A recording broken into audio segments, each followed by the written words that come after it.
हरिप्रिया जी पुरुष थे, सब छोड़ करके गिरिराज जी आ गए।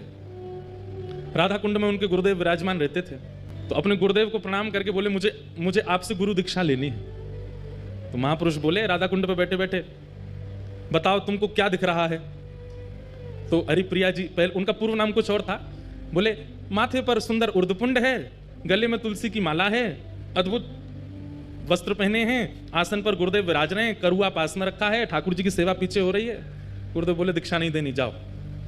और सुनो, दीक्षा की इतनी तुमको भूख है, जाओ गिरिराज जी की परिक्रमा लगा के आओ। लेकिन उनको इतनी इच्छा थी दीक्षा की, चले गए गिरिराज जी की परिक्रमा लगाई।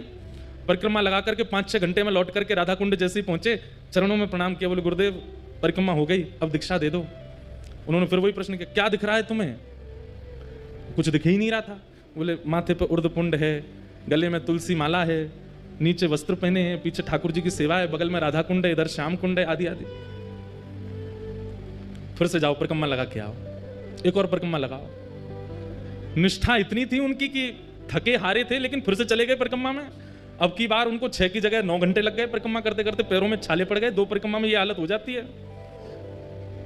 बेचारे गिरते पड़ते जैसे तैसे आए, प्रणाम किया, गुरुदेव अब दीक्षा दे दो। पूछे अब क्या दिख रहा है तुम्हें? तो रोने लगे, बोले मुझे कुछ नहीं दिख रहा, मुझे वही दिख रहा है, तिलक है, गले में कंठी माला है नीचे।